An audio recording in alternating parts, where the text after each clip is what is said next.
সরকার পতনের আগেই অর্থাৎ 5 আগস্ট যে সরকার পতন হলো সেই সরকার পতনের আগেই সাবেক প্রধানমন্ত্রী শেখ হাসিনা নাকি তার আত্মীয় স্বজনদের বিশেষ একটা খুদে বার্তা বিশেষ মেসেজ দিয়েছিলেন যে খুব দ্রুত একদিনের মধ্যেই যেন তারা দেশ ত্যাগ করে, একজনও যেন দেশে না থাকে। ইউনূস মহাজন এবং তার সঙ্গীদের ধোঁকাবাজি সবখানে। বাংলাদেশের মিডিয়া বলছে এই সফর সরকারি, ব্রিটিশ সরকারের আমন্ত্রণ হলে নিশ্চিতভাবেই সরকারের পক্ষ থেকে কেউ না কেউ থাকতেন, কিন্তু প্রোপাগান্ডা সচিবরা তো মিডিয়ায় রীতিমতো ঢেন্ডোরা পিটিয়ে দিয়েছিল যে এটা নাকি একটি সরকারি সফর। একজন নোবেল বিজয়ী কেন নিজেকে এই পর্যায়ে নামালেন? সারা বাংলাদেশে যারা বিএনপির নেতাকর্মীরা আছেন অথবা যারা বিএনপি করেনও না, তাদের মধ্যে সবার একটা আগ্রহ ছিল বা ইন্টেনশন ছিল যে 5ই আগস্ট যখন শেখ হাসিনা সরকারের পতন ঘটলো, 8ই আগস্ট যখন ডক্টর মোহাম্মদ ইউনূস সরকার গঠন করলেন, হয়তো 9, 10, 11 তারিখে বাংলাদেশে ফিরে আসবেন জনাব তারেক রহমান। কিন্তু সবাইকে অবাক করে দিয়ে 10 মাস সময় হয়ে গেছে, তিনি বাংলাদেশে ফিরেননি। আমরা তো সবাই জানি যে আমাদের প্রধান উপদেষ্টা ডক্টর মোহাম্মদ ইউনূস এই মুহূর্তে যুক্তরাজ্য সফরে রয়েছেন এবং যুক্তরাজ্যের প্রধানমন্ত্রী কিয়ার স্টারমারও যুক্তরাজ্যেই অবস্থান করছেন আমি যতক্ষণ পর্যন্ত এই ভিডিওটি করছি সেই সময় পর্যন্ত। আসসালামু আলাইকুম এভরিওয়ান, কি অবস্থা সবার? আশা করছি সবাই ভালো এবং সুস্থ আছেন। প্রতিদিনের মতো আবারও আরেকটি নতুন ভিডিওতে আপনাদের সবাইকে স্বাগতম। আপনারা ইতিমধ্যে কিছু অংশ বিশেষ এবং টাইটেল এবং থাম্বনেল থেকে বুঝতে পেরে গিয়েছেন ভিডিওটি কতটা গুরুত্বপূর্ণ হতে যাচ্ছে এবং রাজনৈতিক যে চলমান পরিস্থিতি তারাও ধারাবাহিকতা আজকে আমাদের এই ভিডিওটি। আপনারা ইতিমধ্যে ভিডিওটি কিছু অংশ বিশেষ এবং টাইটেল থাম্বনেল থেকে বুঝতে পেরে গিয়েছেন ভিডিওটা কতটা গুরুত্বপূর্ণ, এবং পরবর্তী সম্পূর্ণ ভিডিওটা দেখলে আপনারা বুঝতে পারবেন কতটা গুরুত্বপূর্ণ এবং তথ্যবহুল।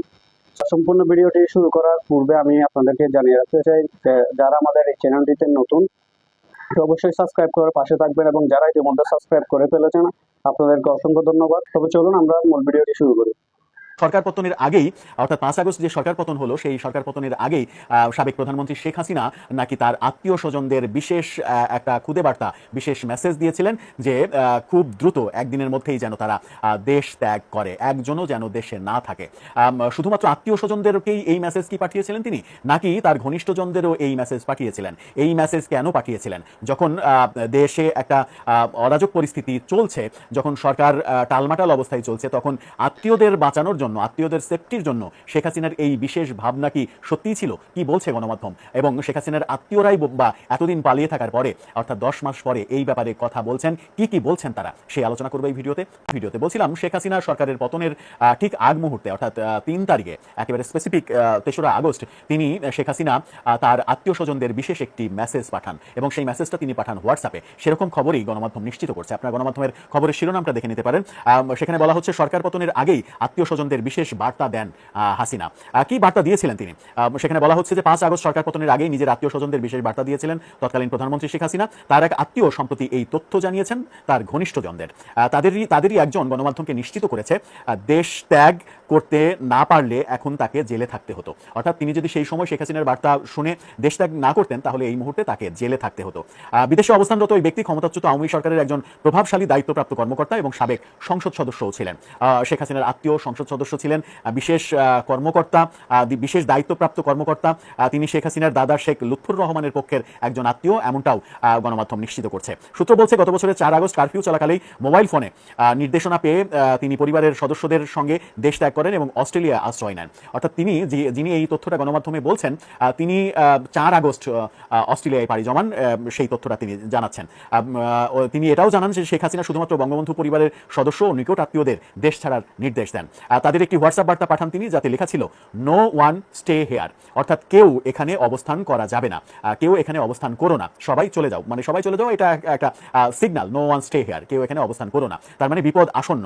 এই বার্তার অর্থ বুঝতে কারো সময় লাগেনি, এটা ছিল দেশ ত্যাগের চূড়ান্ত নির্দেশ। সূত্র আরও বলছে আওয়ামী লীগের কোনো নেতা বা অন্য কারো প্রতি এমন বার্তা পাঠাননি শেখ হাসিনা। ওই আত্মীয় এই দাবিও করছেন যে শুধুমাত্র আত্মীয়দের ছাড়া আওয়ামী লীগের কোনো নেতাকে এই মেসেজ তিনি পাঠাননি। আত্মীয়দের নিরাপদে বিদেশে পৌঁছানো নিশ্চিত হওয়ার পর 5 আগস্ট তিনি ছোট বোন শেখ রেহানাকে নিয়ে ভারতে চলে যান, এমনটা দাবিও করা হচ্ছে। ইতিমধ্যে শেখ হাসিনার নেতৃত্বাধীন রাজনৈতিক দল আওয়ামী লীগের সব ধরনের কার্যক্রম নিষিদ্ধ করা হয়েছে। এই যে তথ্য যারা পালিয়ে রয়েছেন বিভিন্ন দেশে আত্মীয় স্বজনদের, যেমন যুক্তরাষ্ট্র, কানাডা, যুক্তরাজ্য, অস্ট্রেলিয়া, সিঙ্গাপুর এবং ভারতে শেখ হাসিনার বেশিরভাগ আত্মীয় স্বজন পালিয়ে রয়েছে।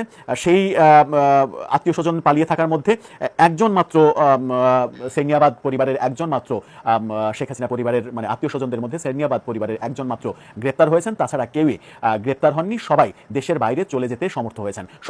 সর্বকনিষ্ঠ শেখ যে তন্ময়, শেখ হেলালের পুত্র শেখ তন্ময় এমপি, তিনিও দেশের বাইরে চলে গেছেন, এরকম তথ্যই বিভিন্ন দিক থেকে শোনা যাচ্ছে।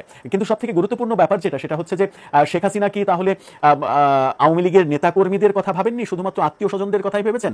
এই যে আত্মীয় কালবেলাকে এই তথ্য নিশ্চিত করছে, সেই আত্মীয় বলার চেষ্টা করলেন যে শুধুমাত্র আত্মীয় স্বজনদের এই সিগন্যাল দিয়েছিলেন। তারপর সেই সিগন্যাল অনুযায়ী সবাই যখন সেফ এক্সিট করেছে, তারপরে 5 তারিখে শেখ হাসিনা ছোট বোন শেখ রেহানাকে নিয়ে ভারতে চলে গেছেন। কিন্তু এই একই ধরনের মেসেজ কি আওয়ামী লীগের ঘনিষ্ঠ, আওয়ামী লীগের বড় বড় নেতৃস্থানীয়দের দেয়া হয়নি, কিংবা তারা টের পাননি? তাদেরকে কোনো রকমের সিগন্যাল কি দেওয়া হয়নি? বিভিন্ন তথ্য তো বলছে যে শেখ হাসিনা আমলের বিভিন্ন এমপি, মন্ত্রী, ডাকসাইটে নেতা অনেকেই 5 আগস্টের আগেই পালিয়ে গেছেন, দেশের বাইরে চলে গেছেন। এমনকি গ্রেপ্তার হওয়া জুনায়েদ আহমেদ পলক, তিনি 3 তারিখে গণভবনে, বিভিন্ন সূত্র দাবি করে যে 3 তারিখে তিনি গণভবনে গিয়েছিলেন, তার পদত্যাগপত্র নিয়ে তিনি পদত্যাগ করে দেশের বাইরে চলে যেতে চেয়েছিলেন স্ত্রী পরিবার সহ। সেইখানে একটা অনাকাঙ্ক্ষিত ঘটনা তৈরি হয়, তিনি ভৎসনার শিকার হন, ওবায়দুল কাদের সহ অনেকেই তাকে গালাগালি করেন, এরকম শোনা যায়।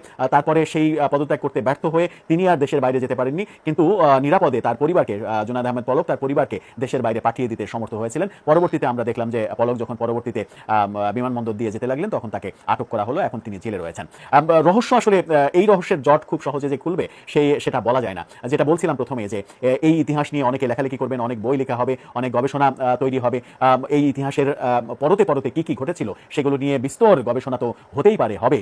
এই গবেষণার মধ্যে ব্যর্থতার ইতিহাস যেমন থাকবে, কারো কারো সাফল্যের ইতিহাস থাকবে, আবার কারো কারো চর্যবৃত্তির ইতিহাসও থাকবে। সব মিলিয়ে একটা সময় হয়তো ইতিহাস কথা বলবে, সত্যটা সামনে আসবে। তবে যে সত্যটা শেখ হাসিনার এই আত্মীয় শেখ পরিবারের, শেখ লুৎফর রহমানের পরিবারের ঘনিষ্ঠ একজন তিনি জানাতে চাইলেন, এবং গণমাধ্যম যার কথা বলছে, তিনি যে কথা বললেন সেটা যদি সত্য হয়, তাহলে আওয়ামী লীগের নেতাকর্মীদের জন্য সেটা খুব একটা ভালো খবর নয় যে শেখ হাসিনা শুধুমাত্র নিজের আত্মীয় স্বজনদের কথাই ভেবেছেন, আওয়ামী লীগের নেতাকর্মীদের কথা ভাবেননি। আদৌ কি সেটা হওয়ার কথা? কিংবা এটা যদি সত্য হয়, তাহলে আওয়ামী লীগের তৃণমূলের নেতাকর্মী যারা শেখ হাসিনাকে এত বেশি ভালোবাসেন, এত মানে অত্যাচারের মধ্যে থেকেও, যে 5 আগস্টের পরবর্তীতে যারা দেশে রয়েছেন, তারা যেভাবে নির্যাতনের মধ্যে রয়েছেন, কেউ তো অপরাধী, তারা যেমন নির্যাতনের শিকার হচ্ছেন, আবার অনেক নিরাপরাধ ব্যক্তিও নির্যাতনের শিকার হচ্ছেন, কিংবা স্বাভাবিক জীবনযাপন করতে পারছেন না, এক ধরনের অস্বস্তির মধ্যে রয়েছেন যারা, তারা কিভাবে এই ব্যাপারটাকে একসেপ্ট করবেন?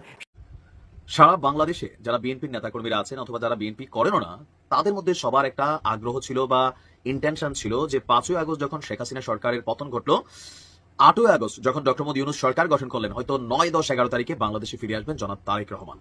কিন্তু সবাইকে অবাক করে দিয়ে 10 মাস সময় হয়ে গেছে, তিনি বাংলাদেশে ফিরেননি। ইতিমধ্যে ওনার স্ত্রী যিনি আছেন ডক্টর জুবাইদা রহমান, তিনি বাংলাদেশে গেছেন, থেকেছেন, আবার সেখান থেকে ফিরে আসছেন। প্রশ্ন হচ্ছে জনাব তারেক রহমান কেন দেশে ফিরছেন না? তবে বিএনপি নেতাকর্মীদের জন্য সুসংবাদ, জনাব তারেক রহমান এবার দেশে ফেরার সিদ্ধান্ত নিয়েছেন। আর কবে ফিরবেন, আসুন দিকে সেই আলোচনায়। তারেক রহমান দেশে ফিরলে বাংলাদেশে বর্তমানে আমার মনে হয় না যে এমন কোনো সিস্টেম আছে, এমন কোনো আইন আছে যে তারেক রহমানকে গ্রেফতার করবে, বা এত বড় দুঃসাহসী স্পর্ধা বাংলার জমিনে আপাতত কেউ দেখানোর সাহস করবে। তারেক রহমানকে নিয়ে এনসিপি নেতাকর্মীরা অনেক কথাবার্তা বলেন বা এমনি সামনে বলেন, তো তারেক রহমান বাংলাদেশে পা দিলে ওনার চেহারার দিকে তাকাইয়া বা ওনাকে কাউন্টার করে বক্তব্য দেবে, ওরকম ব্যক্তি কিন্তু রাইট নাও বাংলাদেশে নাই। আপনারা ইতিমধ্যে সম্পূর্ণ ভিডিওটি দেখতে পেরে গিয়েছেন, তো অবশ্যই আমাদেরকে জানাবেন যে ভিডিওটা কতটা গুরুত্বপূর্ণ ছিল এবং কতটা তথ্যবহুল ছিল, আমাদেরকে অবশ্যই জানাবেন। এবং এতক্ষণ পর্যন্ত আমাদের সাথে থাকার জন্য অসংখ্য ধন্যবাদ। তো আজকের মতো এখানে শেষ করছি। সবাই ভালো থাকবেন, সুস্থ থাকবেন। আল্লাহ হাফেজ।